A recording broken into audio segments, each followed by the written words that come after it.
रविन्द्र मिश्रलाई एकदमै नमस्ते गरेर नेता मानेर लाइन बसेर सदस्यता भरे पनि होइन, उहाँभन्दा 5 वर्ष अगाडिदेखि राजनीति गरे हो होइन। हामी रविन्द्र मिश्र आउलान कुनै दिन अनि राजनीति गरौँला भनेर पर्खेर बसेका थिएनौँ। हाम्रा दलहरू तपाईँको त ग्याङ जस्ता होइन, गिरोह जस्ता छन्। यसलाई चाहिँ साँच्चीकै लोकतान्त्रिक दल जस्तो बनाऊ। रेस्टुरेन्ट खोल्छ मान्छेले, 3 जना मान्छे राख्छ र त्यो 3 जना मान्छेले पिज्जा मोमो तपाईँको घर घरमा डेलिभर गर्न सक्छ भने म नागरिकता बनाउनको लागि, जन्म दर्ता बनाउनको लागि, मृत्यु दर्ता बनाउनको लागि, विवाह दर्ता बनाउनको लागि मेरो 3-4 दिन किन खर्च गरौँ? ओडाले अहिले त अब तपाईँको स्थानीय तह छ, 51%ले धर्मनिरपेक्षता ठिक छ नै भने अनि हिन्दूहरू चुप लाएर बस्छन् त भनेपछि यो धर्मको नाममा जुन द्वन्द्व फैलाउन खोजिँदैछ यो अलिकति डर लाग्दो छ। यसमा भू राजनीति पनि जोडेको छ भन्ने मलाई लाग्छ। तपाईँ धर्मको नाममा द्वन्द्व फैलाउने एजेन्डा बोक्नुहुन्छ भने त्यो एजेन्डा पनि कहीँ पुग्दैन, त्यो पार्टी पनि कहीँ पुग्दैन, त्यो समाज पनि कहीँ पुग्दैन, त्यो नेता पनि कहीँ पुग्दैन। राप्रोमा गएर मिलेर सांसदको टिकटमा बार्गेनिङ गर्न सक्थ्यौँ होला, काङ्ग्रेसमा अथवा अरू कतै पार्टीमा गएर गर्न सक्थ्यौँ होला। त्यहाँबाट समाधान हुँदैन, त्यसरी समाधान हुँदैन। विवेकशील साझाका केन्द्रीय संयोजक मिलन पाण्डेजी हुनुहुन्छ, स्वागत छ हजुरलाई। हजुर धन्यवाद।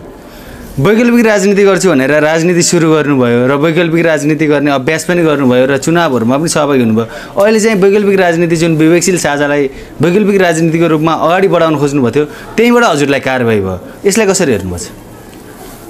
यो त यस्तो छ, अब यो कारबाही चाहिँ उहाँले जे गर्नुभएको छ त्यसलाई चाहिँ हामीले मान्दैनौँ भनेका छौँ। किनभने भदौ 17 गतेपछि पार्टीमा जे जति गतिविधिहरू भएका छन् त्यसको विरुद्ध हामी निर्वाचन आयोग र निर्वाचन आयोगले पहिलो लटमा चाहिँ एउटा कीर्ति दस्तावेजलाई एक्सेप्ट गरेको खण्डमा हामीले फेरि त्यहीँ हामीले आवेदन दियौँ। त्यो चाहिँ एउटा फर्मालिटी थियो।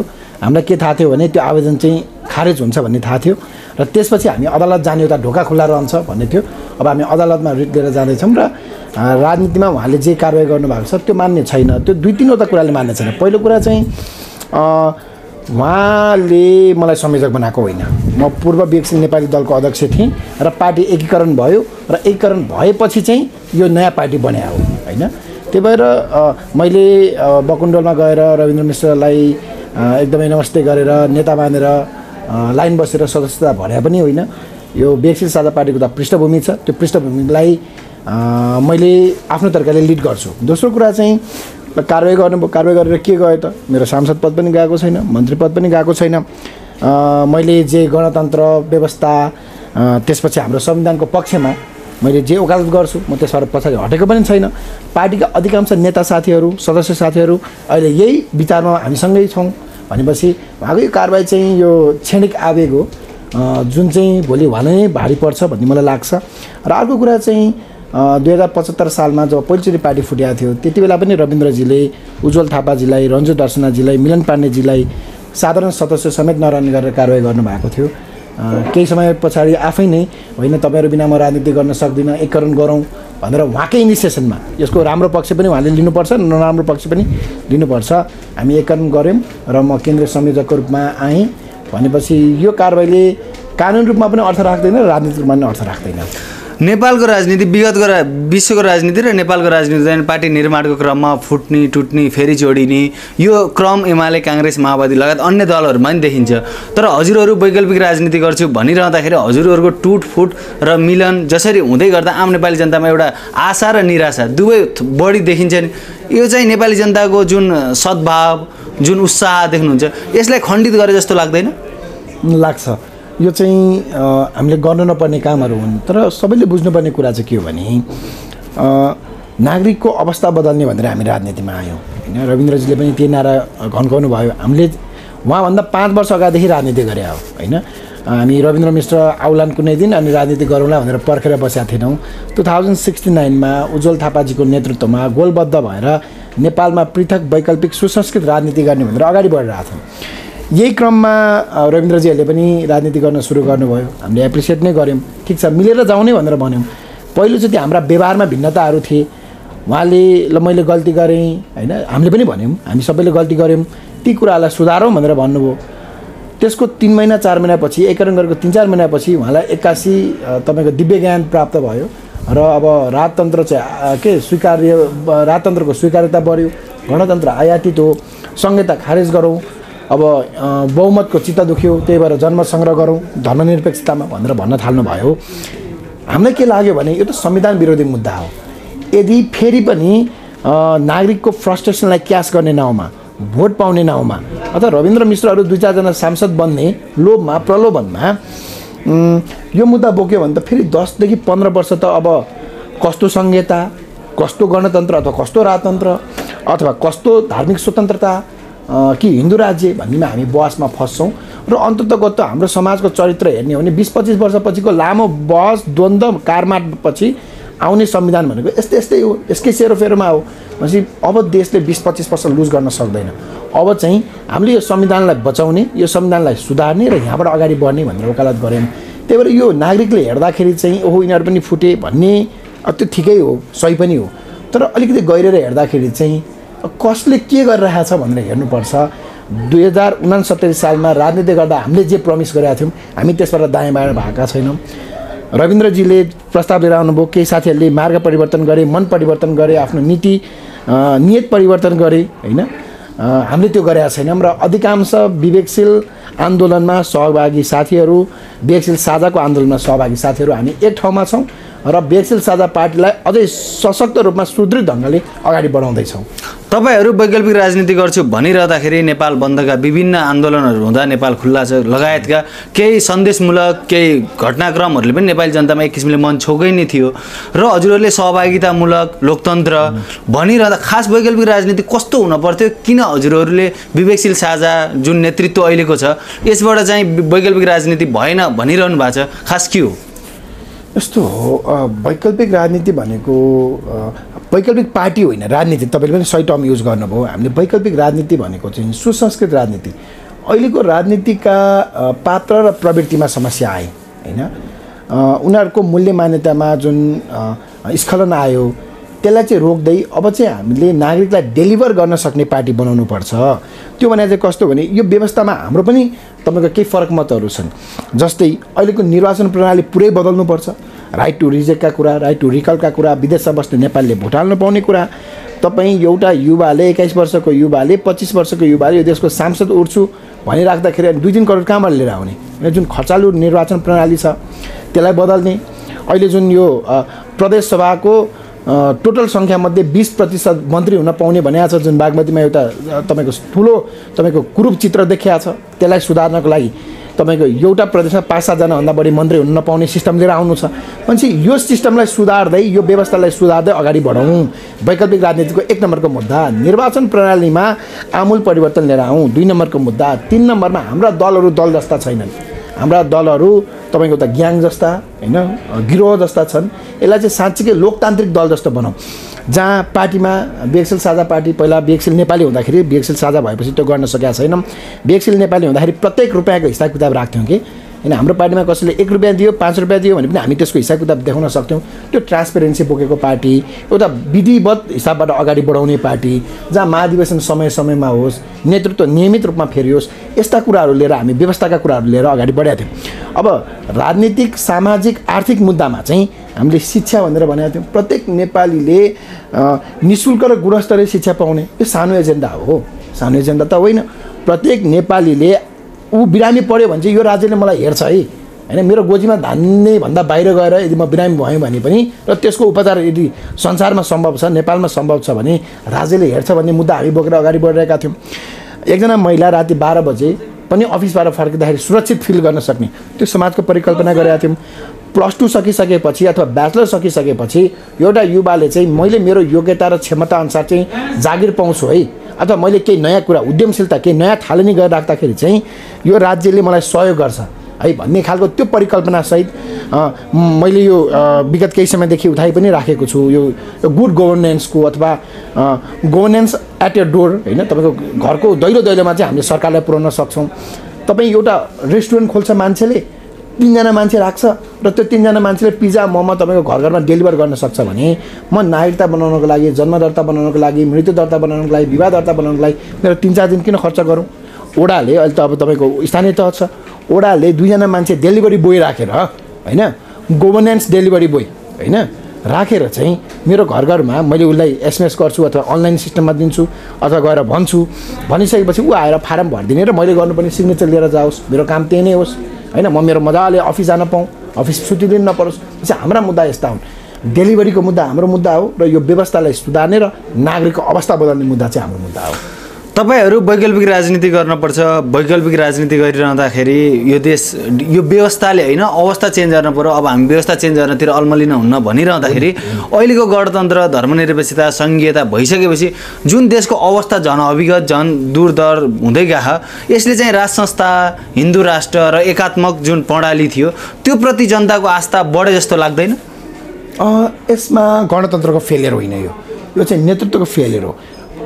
जस्तै नेताले डेलिभर गर्न सकेन नि त होइन, उसले डेलिभर गर्न नसकिसकेपछि नेताले भविष्य राम्रोसँग देखाउन नसकेपछि मान्छेलाई के लाग्छ भने पहिलाकै ठिक थियो, ओल्ड इज गोल्ड भन्ने हाम्रो त्यो काहीँ भुस्या छ कि पहिलाकै सिस्टम ठिक थियो, पहिलाकै व्यवस्था ठिक थियो भन्ने लाग्यो हो। यो चाहिँ नागरिकको फ्रस्ट्रेसन हो र लिडरसिपको फेलियर हो। अहिले पनि नागरिकलाई मलाई लाग्छ होइन यो श्रीमान गम्भीर भनेर जुन पुरानो हामीले राष्ट्रगान थियो 62-63 अगाडिको, त्यो राष्ट्रिय गान गाएर हुर्किने मानिसको मन मस्तिष्कमा चाहिँ राजतन्त्र त्यो सबै कुरा छ होला। तर तपाईँ अहिलेका 25 वर्षभन्दा मुनिका भाइ बहिनीहरू हेर्नुहोस् न होइन, उनीहरूलाई त राजतन्त्र त तपाईँको जङ्गबहादुर राणा भनौँ होइन अथवा महेन्द्र भनौँ ज्ञानेन्द्र भनौँ सब एक हुनु कि सब इतिहास हुन् भनेपछि अहिले नागरिकले अगाडि भविष्य नदेखिराख्दाखेरि लिडरसिप पुरै डेलिभरी गर्न फेल भइराख्दाखेरि चाहिँ ओहो हिजोकै ठिक थियो कि क्या हो भनेर अल्मलेका हुन्। तर जब सच्चा नेतृत्व आउँछ र उसले चाहिँ अब अहिले विभिन्न पार्टीमा नयाँ नेताहरू पनि आइराख्नु भएको छ, हामी छौँ वैकल्पिक राजनीति भनेर भनिरहेका छौँ होइन। अब अहिले 78 साल भयो, 2085 साल चाहिँ यस्तो बनाउनुपर्छ, 90 साल यस्तो बनाउनुपर्छ, 95 साल यस्तो बनाउनुपर्छ भनेर एउटा भिजनसहितका नेताहरू आउँछन्। त्यसपछि ओहो यो पो सही रहेछ त, हामी फेरि व्यवस्था बदल्ने नाममा चाहिँ मेरो पुस्ता, मेरो भाइ बहिनीको पुस्ता, मेरो छोराछोरीको पुस्ता चाहिँ तपाईँको 20-25 वर्ष द्वन्द्वमा फाल्न सक्दैनौँ है। अब हामीले यो देश बनाउनको लागि यही संविधानबाट अगाडि बढ्नुपर्छ भन्ने चेत चाहिँ बिस्तारै जाग्दैछ। यो चाहिँ क्षणिक फ्रस्ट्रेसन हो। केही वामपन्थी धारका पार्टीहरू राजनीतिक दलहरू चाहिँ यो संसदीय व्यवस्थाबाट नेपालमा डेलिभरी हुन सक्दैन, नेपालमा विकास हुन सक्दैन भन्ने र केही राजावादी आफूलाई राष्ट्रवादी भन्नेहरूले चाहिँ नेपालमा राज संस्था हिन्दू राष्ट्र र एकात्मक प्रणाली हुनुपर्छ भनिरहँदा त्यो आन्दोलन त्यो मोमेन्ट जनताको असन्तुष्टिले नेपाल फेरि राज संस्था हिन्दू राष्ट्र र एकात्मक प्रणालीमा जान सक्ने सम्भावना कति देख्नुहुन्छ? म त एक थोरै सम्भावना देख्दिनँ। त्यो सम्भावना देख्थेँ जानु पर्थ्यो ठिकै हो भन्ने लाग्यो भने त म त्यतै लाग्थेँ होला। मलाई यो जाँदा पनि जाँदैन, त्यो कुरा पनि रङ हो भन्ने लाग्छ पहिलो कुरा। दोस्रो कुरा चाहिँ मत रहन्छन्, जस्तै कुनै पनि परिवर्तन भइसकेपछि पुरानै कुरा ठिक थियो भन्ने चाहिँ 4-5% मत सधैँ समाजमा रहन्छ। त्यो अनौठो कुरा होइन। हाम्रो समाजमा पनि अहिले झन् यो अलिकति यो व्यवस्थाले डेलिभर गर्न नसकेको हो कि भन्ने अवस्थामा पुगिराख्दाखेरि चाहिँ त्यो मत चाहिँ अझै सशक्त भएर आउनु, अलिकति भोकल भएर आउनु यो अचम्मको कुरा होइन। तर भन्नुहोस् न, मानौ अहिले राजा चाहिन्छ भनेर 10,000 मान्छे सडकमा आए र साँच्चीकै राज संस्था आउने भयो भने यो देशमा कति मान्छे चाहिँ गणतन्त्रको पक्षमा ओर्लेलान् तपाईँ आकलन गर्न सक्नुहुन्छ? अघिल्लोचोटि 40 लाखभन्दा बढी मान्छेहरू सडकमा आएर गणतन्त्र लिएर आएको। अब तपाईँको 20-25 हजार 30-40 हजार 1 लाख मान्छे राज संस्थाको पक्षमा आयो भने त्योभन्दा 10 गुणा बढी, त्योभन्दा 20 गुणा बढी मान्छेहरू फेरि यो व्यवस्था बचाउनलाई सडकमा आउँछन्। पहिला सुरुमा हामीले यो कुरा बुझ्नु पऱ्यो 1 नम्बरमा। दोस्रो कुरा चाहिँ हामीले अलिकति नेपालको डेमोग्राफीलाई पनि सम्झिनुपर्छ। मैले अलिकति त्यो पुरानो राष्ट्रिय गानको सन्दर्भमा उठाएँ। आज नेपालको मिडियन एज भनेको 25 इयर्स हो, मतलब आधा जनसङ्ख्या चाहिँ 25 वर्ष मुनिका छन्। त्यो 25 वर्षका मुनिका मानिसहरूले होइन तपाईँ कुनै एउटा वंशको आधारमा, वंश पनि कस्तो भने जेठो छोरा राजा हुन पाउने रे कान्छो नपाउने रे, कान्छो छोरालाई अन्याय भइरहेछ क्या त्यहाँ होइन। भनेपछि यो अन्यायपूर्ण व्यवस्था अथवा भोलिको दिनमा एउटा दलितले, एउटा महिलाले, एउटा मुस्लिमले, एउटा सीमान्तकृत वर्गले चाहिँ यो देशको प्रमुख म बन्न पाउँछु भनेर कल्पनै गर्न नपाउने व्यवस्था चाहिँ अबको पुस्ताले बोक्छ जस्तो लाग्दैन। अबको पुस्ता एन्ड्रोइड मोबाइल बोकेर हिँड्छ, स्मार्टफोन बोकेर हिँड्छ, आफ्नो औँलामा दुनियाँ नचाउँछ। कहाँ 33 वर्षको प्रधानमन्त्री बने पनि देखिरहेको छ, कहाँ केजरीवालले कसरी तपाईँको पन्जाब जित्दैछन् होइन, पुरै इन्डियामा अब केजरीवालमय अथवा अल्टरनेटिभ पोलिटिक्सलाई फैलाउँदैछन् भन्ने पनि देखिरहेको छ। नयाँ इनोभेसन टेक्नोलोजीहरू पनि पढिरहेको छ, देखिरहेको छ। त्यो पुस्ताले चाहिँ तपाईँको 17औँ 18औँ होइन अझै पछाडिको त्योभन्दा अगाडिको व्यवस्थालाई रोज्छ भन्ने मलाई एक रत्ती पनि लाग्दैन। वैकल्पिक राजनीतिमा सहभागितामूलक लोकतन्त्र जुन जनमत चाहिँ जुन हिसाबले प्रत्येक नेपाली नागरिकले आफ्नो जनमत आफ्नो सहभागिता हुन पाउने व्यवस्था भनिरहँदाखेरि त्यही पार्टीबाट जनमत सङ्ग्रह हुनुपर्छ कुनै विषयमा भनिरहँदा यो त झनै उन्नत भएन र यसमा किन विरोध गर्नुपर्ने कारण छ? यस्तो जनमत सङ्ग्रहको विरोध गरेका छैन नि, तर धर्मको नाममा नागरिकलाई विभाजन गर्ने मुद्दामा चाहिँ जन्म सङ्ग्रह नगरौँ। भोलिको दिनमा तेरो भगवान ठुलो कि मेरो भगवान ठुलो भनेर पनि जन्म सङ्ग्रह हुनसक्छ। तपाईँलाई तपाईँको भगवान ठुलो, मेरो लागि मेरो भगवान ठुलो, म हिन्दू हुँ, मेरो लागि ब्रह्मा ठुलो, महेश्वर ठुलो, गणेश ठुलो, तपाईँको लागि अल्लाह ठुलो, उहाँको लागि अर्को बुद्धिस्ट ठुलो, बुद्ध ठुलो, होइन भनेपछि यसमा चाहिँ हामी विभाजन लिएर नआउँ।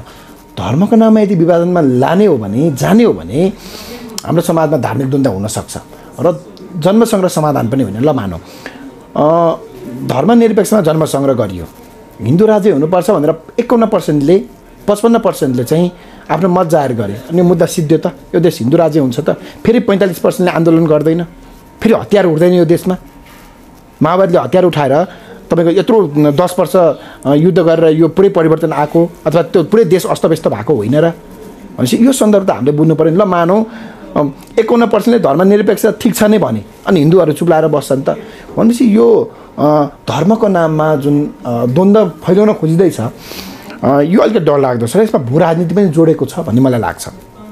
अहिले यो आदित्यनाथ हेर्न सक्नुहुन्छ, मोदी हेर्न सक्नुहुन्छ, भाजपाको तपाईँले हेर्न सक्नुहुन्छ, उनीहरूले चाहिँ एउटा जुन त्यो हिन्दुत्वलाई फैलाउन खोजिरहेका छन्, उनीहरू चाहिँ नेपालमा एउटा तपाईँको एक्सपेरिमेन्ट गर्न चाहन्छन् जस्तो लाग्छ क्या मलाई। कतिले त तपाईँको नेताहरू नेपाल आएर चाहिँ होइन नेपाल त हिन्दू राज्य नै हुनुपर्छ भनेर बोलिरहेका छन्, अभिव्यक्ति दिइरहेका छन्। अघिल्लोचोटि संविधान जारी गर्दाखेरि चाहिँ अहिलेका विदेश मन्त्री जुन थिए होइन उहाँ नै आएर विशेष दूत बनेर आएर चाहिँ नेपाललाई हिन्दू राज्य कायम गर्नलाई नेताहरूलाई प्रेसर दिएका थिए।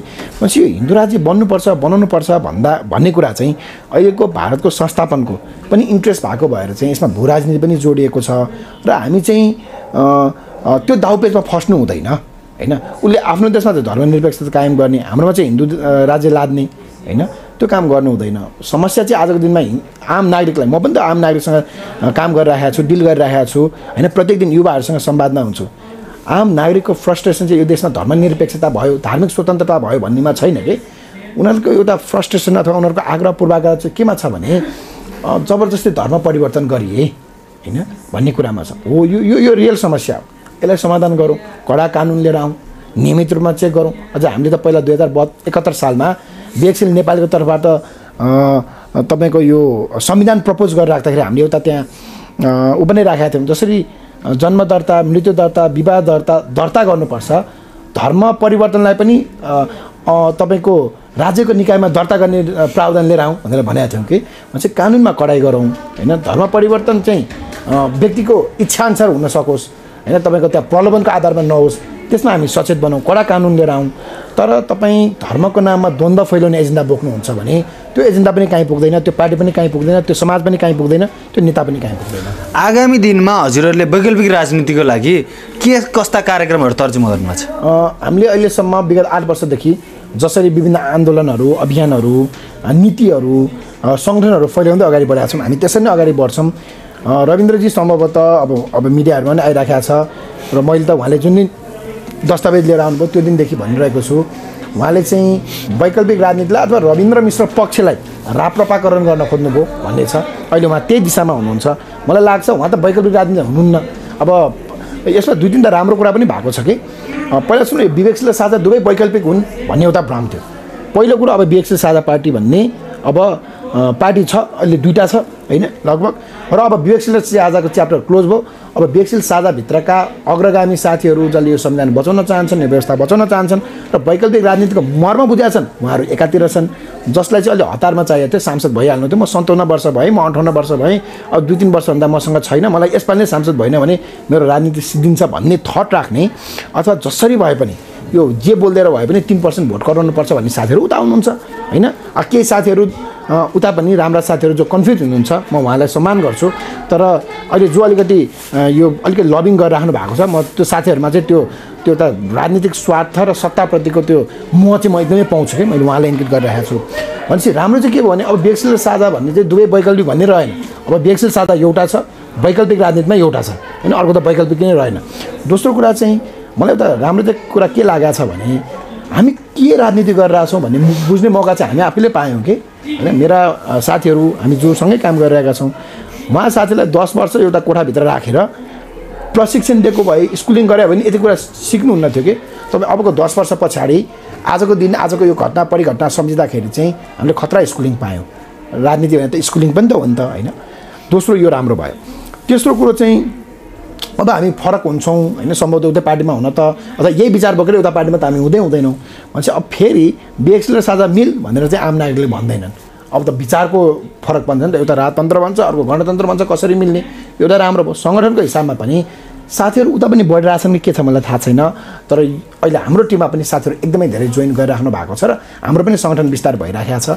तर यो अहिले गजाङ गुजुङको बिचमा पनि केही राम्रा कुराहरू भएका छन् र वैकल्पिक राजनीति स्थापित हुने दिशातिरै गइरहेको छ भन्ने लाग्छ मलाई। लामो समय हजुर वैकल्पिक राजनीति नेपालमा स्थापित गर्नुपर्छ भनेर लागिरहेको एउटा राजनीतिज्ञको, अभियन्ताको, युवाको हिसाबले पनि नेपालमा अहिले स्थापित राजनीतिक दल एमाले, काङ्ग्रेस, माओवादी लगायत अहिले राप्रपा, जुन एमाले, काङ्ग्रेस, माओवादीको सङ्गठित सदस्य, उनीहरूका विभिन्न भातृ सङ्गठन र गाउँ गाउँमा उनीहरूको जुन सङ्गठन विस्तारहरूको जुन अभियान छ र सङ्गठन विस्तारमा उनीहरू बलियो छन्, आज धर्म सोध्ने कुरा हो।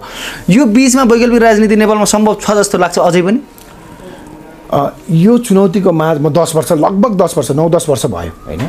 यो यही तपाईँले भने जस्तो वैकल्पिक राजनीति, सुसंस्कृत राजनीति, हामीले भनेको राजनीति इस्टाब्लिस गर्न सकिन्छ भनेरै म राजनीतिमा छु। नत्र सकिँदैन भन्ने त को चाहिँ मूर्ख होला जसले आफ्नो समय, ऊर्जा, उमेर होइन, झन् यो एकदमै फर्टाइल उमेर के अहिले मेरो उमेर भनेको रन्जुजीहरूको, पुकारजीहरूको, रमेशजीहरूको, हामी साथीहरूको उमेर त एकदमै तपाईँको 25 देखि 40 को उमेर भने त एकदमै फर्टाइल एज हो। यो समर्पण गरेर लागिरहेको छ। मतलब हामीलाई 100% विश्वास छ हामीले भनेको राजनीति हामी सफल गर्न सक्छौँ भन्ने। दोस्रो चाहिँ आजको समयको माग के हो त?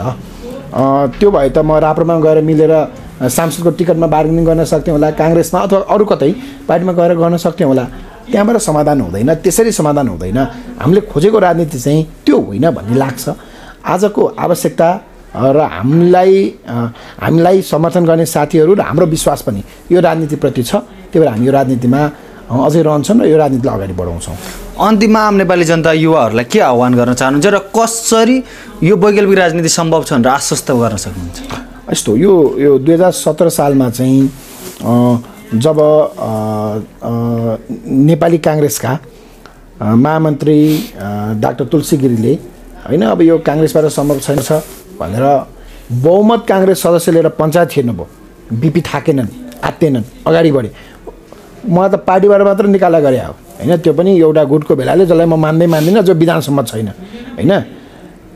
बिपीलाई त देशै निकाला गर्न खोज्या हो, गरे हो होइन। भनेपछि त्यो अवस्थामा उनी रोकेनन्। केशवचन्द्र रायमाझी निर्वाचित महासचिव होइन, उनले लगेर पञ्चायतमा पार्टी बुझाउँदा पनि पुष्पलालहरू रोकेनन्।